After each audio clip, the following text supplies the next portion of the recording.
Good morning प्यारे बच्चों। आज मैं आपके को करवाने वाली हूँ भोली का करेक्टर स्केच। इस वीडियो में हम प्रीवियस ईयर क्वेश्चन आंसर्स इस चैप्टर के सभी टाइप के डिस्कस करेंगे। बने रहिए लास्ट तक इस वीडियो को, आपको अंत तक अवश्य देखना है। और अगर आपने चैनल को सब्सक्राइब नहीं किया है अभी तक तो प्लीज़ सब्सक्राइब कर लीजिए। तो शुरू करते हैं। करेक्टर स्केच ऑफ भोली। भोली का पूरा चैप्टर लाइन टू लाइन मैंने आपको पिछली वीडियो में पढ़ा दिया। अगर आपने उस वीडियो को नहीं देखा है तो आप देख लीजिएगा, ताकि आपको चैप्टर की स्टोरी अच्छी तरह से समझ में आ जाए और आप इस चैप्टर से आने वाले एमसीक्यूज को कर सकें। तो अब देखिए स्टूडेंट्स, इसमें भोली के करेक्टर स्केच के बारे में अगर पूछा जाता है तो भोली कौन थी। भोली was the youngest daughter of Ramlal. भोली रामलाल की सबसे छोटी बेटी थी और उसका रियल नेम क्या था? सुलेखा था। When she was 10 months old, जब वो 10 महीने की थी, she fell from the cot. वह कोट से गिर गई थी। कोट यानी कि चारपाई से नीचे गिर गई। And A part of her brain got damaged, और उसका जो ब्रेन का एक पार्ट था वो डैमेज हो गया था। She was a backward child and a slow learner also. वह एक बैकवर्ड चाइल्ड थी और स्लो लर्नर थी, कम धीरे धीरे याद होता था उसे। सो पीपल कॉल्ड हर भोली। अब क्वेश्चन ये भी आ सकता है 2 मार्क्स में या 3 मार्कर क्वेश्चंस में कि वाई पीपल कॉल हर भोली, उसे भोली क्यों कहते थे। तो आपको ये ऊपर वाला पोर्शन, ऊपर वाला आंसर ही आपको लिख देना होगा कि भोली उसे क्यों कहते थे लोग। क्योंकि वो 10 महीने की उम्र में चारपाई से गिरने के कारण उसका दिमाग में चोट लगी थी, जिसके कारण वो बैकवर्ड चाइल्ड बन गई थी और स्लो लर्नर बन गई थी। इसके बाद पूछा गया है सो पीपल कॉल्ड हर भोली अ सिंपलटन, इसलिए लोग उसे भोली या सिंपलटन कहते हैं। या फिर सिंपलटन का मीनिंग क्या होता है? फुलिश, बेवकूफ, मूर्ख। She was not beautiful. इतना ही नहीं, वो ब्यूटीफुल भी नहीं थी, सुंदर भी नहीं थी। जब पैदा हुई तो भोली बहुत सुंदर थी, बिल्कुल एकदम फेयर कलर था उसका। लेकिन बाद में उसको चिकन पॉक्स का एक अटैक आया, जिसके कारण उसके शरीर पर, आंखों को छोड़कर सारे शरीर पर, चेहरे पर पोक मार्क्स हो गए थे ब्लैक कलर के। उन पोक मार्क्स के कारण वो बहुत ही भद्दी दिखाई देती थी। She was not beautiful also, her face was full of pock marks. She could not speak properly. तीसरी प्रॉब्लम क्या थी कि वो बोल भी नहीं पाती थी ढंग से, स्टैमरिंग करती थी, हकलाती थी। और 5 साल की उम्र में तो उसने बोलना ही शुरू किया था, और जब बोलना शुरू किया तब भी वो ढंग से प्रॉपरली बोल नहीं पाती थी।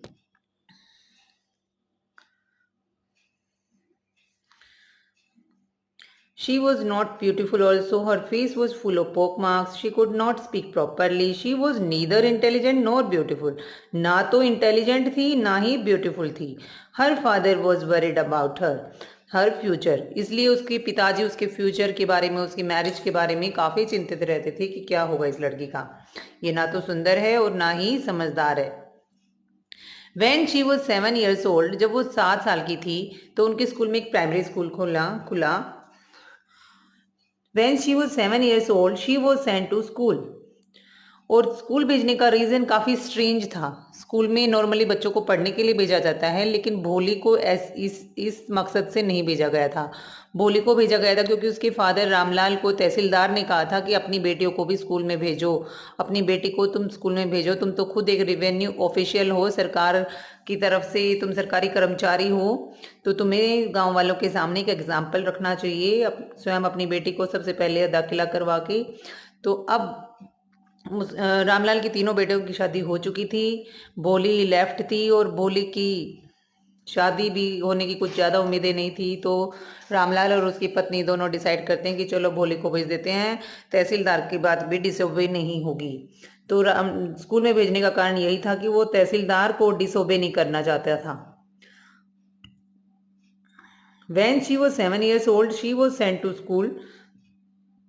उसे स्कूल भेजा गया।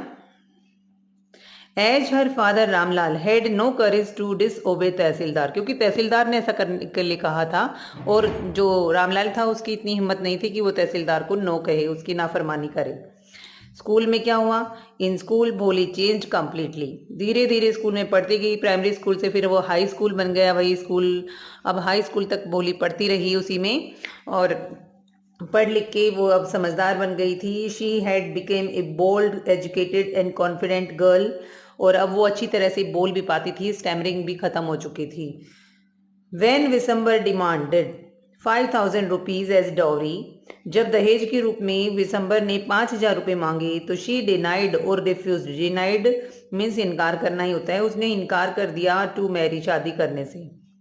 इन दिस वे, इस प्रकार से एजुकेशन चेंज्ड भोली इनटू ए वाइज कॉन्फिडेंट गर्ल।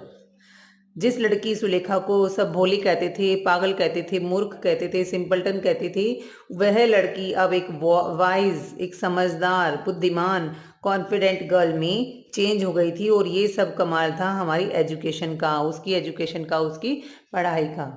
तो ये था हमारा भोली का करेक्टर स्केच। अब इसके बाद इसमें से हम previous year question answers discuss करेंगे कि कौन से क्वेश्चन आंसर्स आते हैं। भोली का करेक्टर स्केच तो इम्पोर्टेंट है ही स्टूडेंट्स। इसके अलावा ये 5 क्वेश्चंस हैं जो बार बार रिपीट किए जाते हैं, आप इन पे देखेंगे और इनका आंसर सारे इसी में है। Why was Bholi's father worried about her. तो आई होप आप बता सकते हैं कि कौन सी लाइनें आप आंसर में लिखेंगे। भोली के पिताजी क्यों वरिड थे, उसके बारे में क्यों चिंतित थे, क्यों चिंता कर रहे थे यहाँ पर, क्योंकि यहाँ से लेकर देखिए आप सेकंड स्टेंजा में हमारा she was not beautiful. See, can you see that she was not beautiful? वह सुंदर भी नहीं थी। और यहाँ तक अबाउट हर फ्यूचर, ये हम यहाँ से लेकर यहाँ तक हम इसके आंसर में लिख सकते हैं। दूसरा क्वेश्चन है why did Sulekha known as Boli. Sulekha को बोली क्यों कहा जाता है, तो इसमें हम फर्स्ट स्टेंजा ही लिखेंगे। फर्स्ट हमारा जो पैराग्राफ हमने लिखा है, बोली was the youngest daughter of Ramlal, हम यहाँ से स्टार्ट करके इसको, और बोली को फुलिश या सिंपलटन लोग कहते थे, यहाँ तक हम इसमें इस आंसर को यहाँ तक लिख सकते हैं।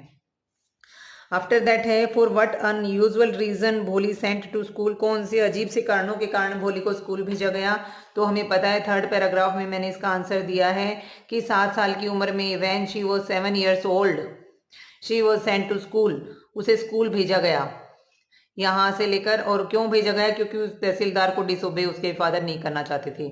ये 3 लाइन्स आप इस क्वेश्चन के आंसर में लिख सकते हैं। इसके बाद 2 क्वेश्चंस ऐसे हैं जो आपने अगर मेरी इस चैप्टर की एक्सप्लेनेशन की वीडियो पढ़ी है तो आप आंसर देंगे, और इन दोनों क्वेश्चनों का आंसर बहुत ईजी है। इसे आप अपने कॉमेंट सेक्शन में लिख कर बताएंगे कि लक्ष्मी कौन थी और विशंबर ने कितने पैसे डिमांड में डाउरी के लिए डिमांड की, कितने पैसे मांगे। ये तो हमने क्वेश्चन में डिस्कस किया है कि 5,000 रुपये उसने मांगे थे डाउरी के, दहेज में 5,000 रुपये की मांग की थी। तो इसका आंसर हो चुका है लक्ष्मी कौन थी। आप चैप्टर को रीड करें या मेरी पिछली वीडियो देखें, उसमें से आपको बताना है कि लक्ष्मी कौन थी, और कमेंट सेक्शन में अपना जवाब देंगे। तो अगर इसी के साथ मैं अब खत्म करती हूँ इस वीडियो को। Thank you, have a nice day.